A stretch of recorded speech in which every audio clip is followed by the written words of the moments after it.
pada kesempatan kali ini saya kelompok 1 akan mendiskusikan rapat penerimaan siswa baru.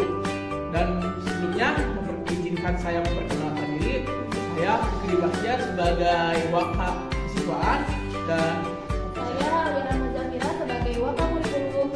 Saya Nurul Fauzia sebagai Kepala Sekolah. langsung saja untuk kita memulai diskusinya. Mohon untuk disimak dan diperhatikan. Terima kasih. Assalamualaikum warahmatullahi wabarakatuh. Waalaikumsalam. Alhamdulillahirabbil alamin wa bihi nasta'in ala umuri dunya waddin. Wassalatu wassalamu ala asyrofil anbiya'i wal mursalin wa ala alihi wa sahbihi ajmain, amma ba'du. Pertama-tama marilah kita panjatkan puji serta syukur kita kehadirat Allah Subhanahu wa taala yang telah memberikan kita nikmat iman, Islam serta sehat walafiat sehingga kita dapat berkumpul pada rapat siang hari ini. Salawat dan juga salam tak lupa kita sanjungkan kepada baginda Nabi besar kita, Nabi Muhammad SAW, yang telah membawa kita dari zaman kegelapan dan hingga zaman terang benderang saat ini. Sebelumnya terima kasih kepada Ibu Kepala Sekolah dan Bapak Wakaf Kesiswaan yang telah menghadiri rapat pada hari ini. Sebelumnya perkenalkan, nama saya Alira Mazafira, saya sebagai Wakaf Kurikulum.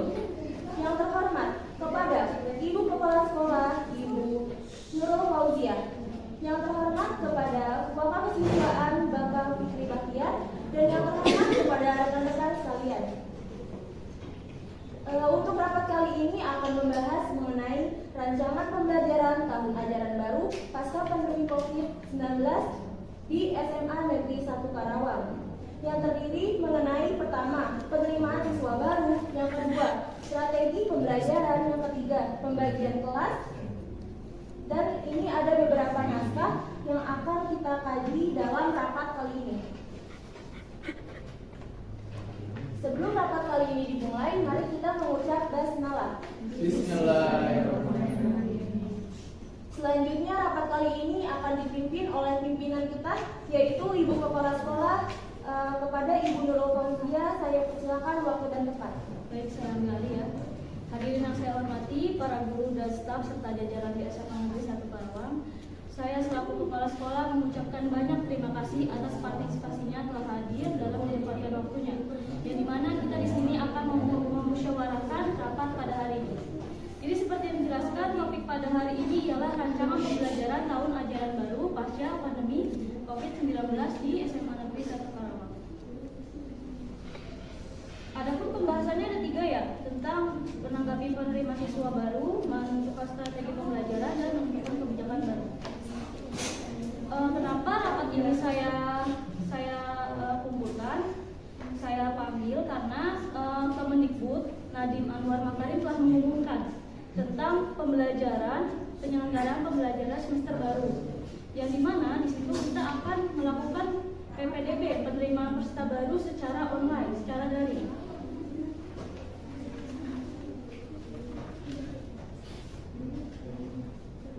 Sesuai Undang-Undang Dasar Republik Indonesia Nomor 20 Tahun 2003, yang dimana Gubernur Provinsi Jawa Barat itu telah menyusun regulasi PPDB berupa peraturan gubernur, petunjuk teknis, penerimaan peserta baru, dan sebagainya. SMA Negeri 1 Karawang itu sekolah kita menjadi sekolah yang paling favorit se-Jawa Barat. Karena apa? Ketika penerima peserta didik itu yang mendaftar itu sangat membludak. Pada tahun PPDB kemarin aja kita menerima sekitar 300 orang, dan itu terhenti pada tahap kedua, yaitu zonasi. Kan biasanya itu PPDB itu dibuka tahap 1, 2, dan 3. Tapi SMA kita, SMA Negeri 1 Karawang itu telah menutup sampai kepada tahap 2 karena menyesuaikan sarana dan prasarana yang ada di sekolah kita. Mungkin nanti kalau pembahasan PPDB akan diadakan sosialisasi kepada guru-guru, staf, serta wali murid, yang dimana nanti akan kita bahas lagi kapannya, entah sampai kapan. Mungkin penyampaian perihal penerimaan peserta didik di SMA Negeri 1 Karawang sampai sini saja. Selanjutnya akan kepada pembahasan yang kedua. bagaimana kalian dalam menanggapi penyampaian saya perihal penerimaan peserta didik di SMA kita ini? Instruksi pimpinan. Iya, silakan. Baik, menurut saya untuk mengenai penerimaan mahasiswa baru pada tahun ajaran sekarang dicukupkan saja. Dikarenakan kita baru membuka tahap kedua saja sudah sangat mendadak siswa-siswa yang mendaftar. Apalagi ketika kita membuka tahap ketiga.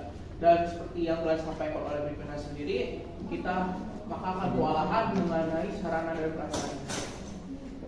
Lalu ada terima kasih. Lalu ada pendapat lain?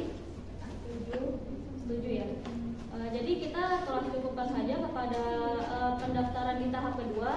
Kita tidak akan lanjutkan. Selanjutnya pembahasan yang kedua akan disampaikan oleh Waka Kurikulum, yaitu Ibu Alia Rahmazati. Kepada Ibu Alia dipersilakan. Baik, terima kasih kepada Ibu Pimpinan yang telah memberikan kesempatan saya untuk menyampaikan mengenai perencanaan tahun ajaran baru. Di sini saya sebagai Waka Kurikulum mengamati ya bagaimana proses pembelajaran di sekolah ini pastinya sudah sangat baik. Tapi di sekolah ini tuh saya menemukan beberapa hambatan-hambatan yang menghambat proses keefektifan pembelajaran kita. Di antaranya itu meliputi kurangnya disiplin siswa di rumah maupun di sekolah. Yang kedua, kurangnya kemandirian. Yang ketiga, rendahnya prestasi siswa. Yang keempat, kurangnya pemanfaatan waktu. Maka dari itu, dari hambatan-hambatan tersebut kita tuh harus memilih alternatif ke depannya, di mana pembelajaran metode ataupun strategi pembelajaran yang baiknya. Nah, di sini saya memiliki naskah, memiliki opsi. Ada 5 metode. Yang pertama ada metode pembelajaran konvensional atau metode ceramah. Yang kedua yaitu metode pembelajaran tanya jawab. Yang ketiga yaitu metode demonstrasi, 4 diskusi, dan 5 karya wisata. Jadi nanti di sini kita bakal pilih salah satu atau bagaimana untuk alternatif ke depannya. Untuk selanjutnya saya akan serahkan kepada pimpinan untuk memilih metode pembelajaran ini. Kepada Ibu Pimpinan saya silakan. Baik, jadi saya ambil alih lagi. Di sini ada beberapa metode, ada 5 metode ya. Yang di mana ada pembelajaran konvensional dengan ceramah, tanya jawab, demonstrasi, diskusi, dan karya wisata. Nah, di sini saya ingin pendapat dari masing-masing kalian. Menurut kalian metode apa yang menjadi acuan untuk pembelajaran di sekolah kita ke depannya? Gimana? Jadi saya mungkin akan beri waktu 1-2 menit untuk kalian membaca teksnya. Jadi kalau misalnya kalian sudah memiliki pendapat, silakan keluarkan pendapat kalian.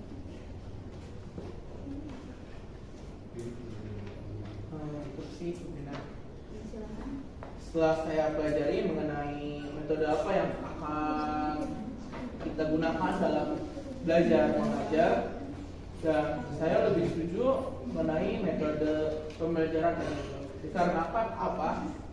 Tanya jawab merupakan ada interaksi antara si guru dan siswa. Dari interaksi tersebut bisa menumbuhkan rasa percaya diri.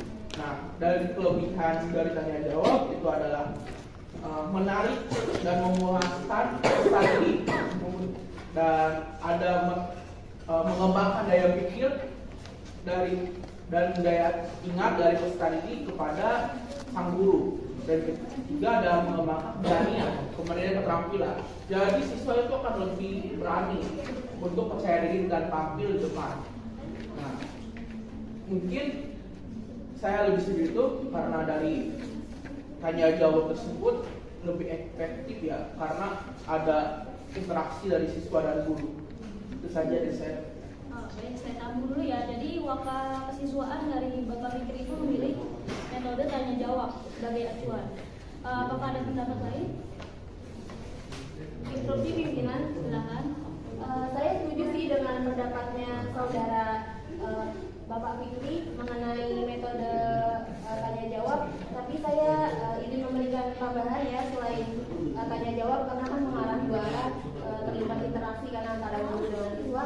Saya menambahkan pembelajaran karya wisata, karena karya wisata ini kita nggak hanya belajar di dalam kelas, kita juga sesekali akan belajar di luar. Jadi siswa tersebut itu siswa tersebut bakal melihat langsung gitu kondisi di sekitar kampusnya maupun nyatanya. Mungkin itu pimpinan. Jadi Bapak Loka Kesiswaan itu lebih memilih tanya jawab, dan Loka Kurikulum setuju dengan Bapak Kesiswaan memilih tanya jawab juga, dan menambahkan kalau kita akan menjadikan Loka Karya juga sebagai metode pembelajaran kita pada kedepannya.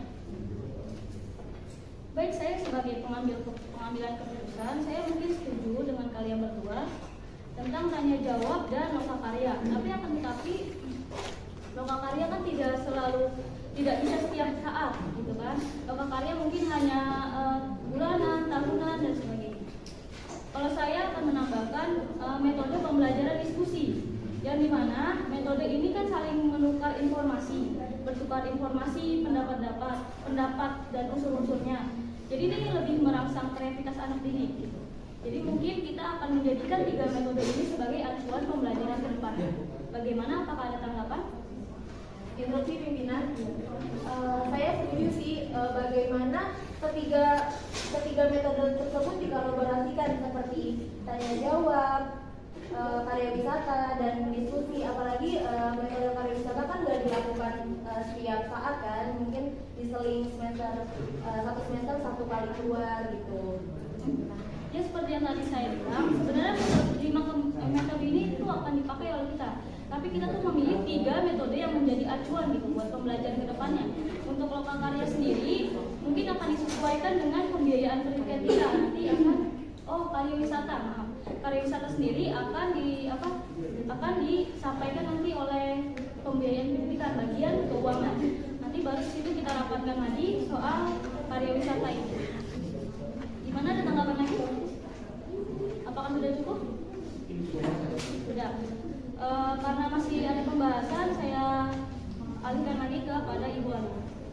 Jadi bahasan kedua mengenai tadi kan metode ya. Sekarang saya akan membahas mengenai strategi pembelajaran seperti apa yang akan dilaksanakan di SMA Negeri 1 Karawang ini.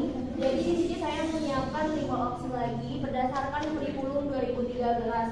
Yaitu yang pertama strategi discovery learning, yang kedua strategi individual learning, ketiga strategi problem based learning, yang keempat strategi project based learning, yang kelima strategi scientific learning. Jadi di sini sudah jelas ya di naskahnya. Untuk itu selanjutnya saya serahkan kepada pimpinan bagaimana selanjutnya mengenai strategi ini, apakah kita pakai semua, apakah salah satu.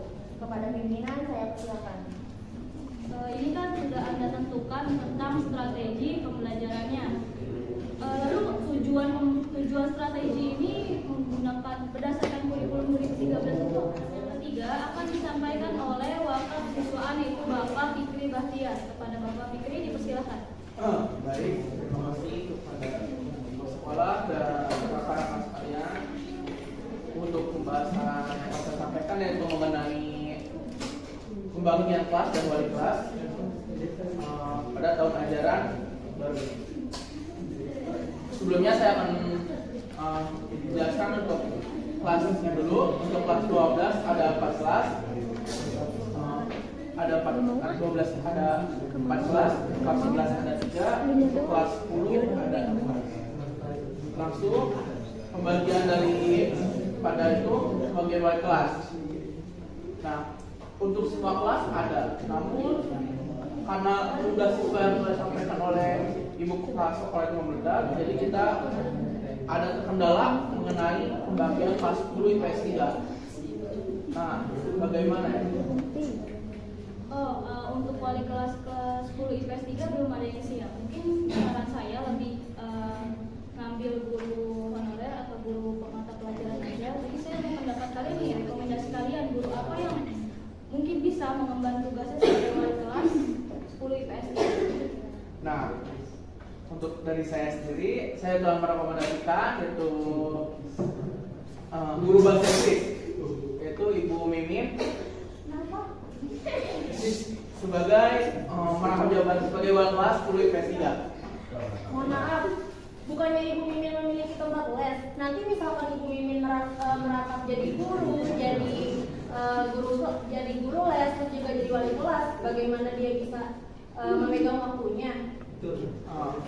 Sedangkan kan perihal les itu perihal pribadi. Jadi Ibu Mimi itu tidak bisa menyatukan tugasnya dan sekolah kita. Misalkan Ibu Mimi menolak untuk menjadi guru wali kelas, maka ya Ibu Mimi mau tidak mau kita keluarkan dari sekolah tersebut. Tapi mohon maaf, tapi kan itu kan mengenai kesejahteraan Ibu Mimin, mengenai apa tempat les itu kan memang mata pencariannya Ibu Mimin. Bentar.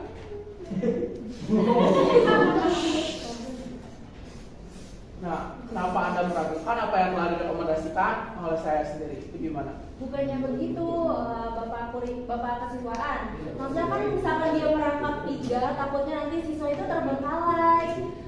Sebentar itu.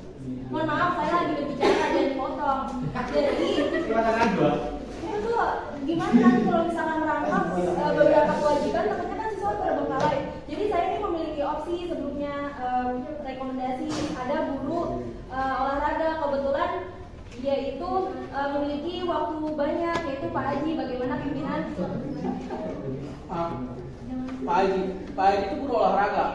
Tapi kan itu Sudah cukup ya. Kesiswaan, tolong dulu. Harap saya ingin kalian mendinginkan kepala kalian. Rapat ini dipimpin oleh saya. Saya yang memegang bagaimana siapa guru yang memegang kelas Puripes 3. Saya kan minta rekomendasi, bukan untuk diperdebatkan. Oke? Jadi saya yang mengambil keputusan. Saya akan menentukan guru siapa yang akan menjadi wali kelas Puripes 3, yaitu guru sosiologi. Pak Rizky yang akan menjadi gimana? Udah ya? Instruksi? Tidak ada instruksi. Keputusan di tangan saya. Keputusan ini sudah mutlak karena kalian tadi mengakibatkan ricuh di dalam rapat saya, jadi ini sudah mutlak. Baik? Mungkin itu saja rapat kali ini. Rapat kali ini, terima kasih atas waktunya. Saya kembalikan ke MC. Baik, terima kasih kepada Ibu Kepala Sekolah dan Bapak-Bapak kesiswaan yang telah memberikan beberapa pembahasan mengenai perencanaan pembelajaran di SMA Negeri 1 Karawang ini. Sebelum ditutup, mari kita membaca doa agar sekolah kita dapat berjalan lancar. Untuk doanya akan dipimpin oleh Bapak Wakil Kesiswaan, Bapak Fitri. Kepadanya saya persilakan. Terima kasih. Dan semoga sekolah kita menjadi yang terbaik dari apa yang telah kita capai, dan semoga dari waktu kelas guru-guru wali kelas itu perhati dan bisa membagi waktunya dapat lebih lagi dan kepentingan sekolah. Kita bacakan bersama. Alhamdulillah. Alhamdulillah. Baik, terima kasih untuk rapat kali ini.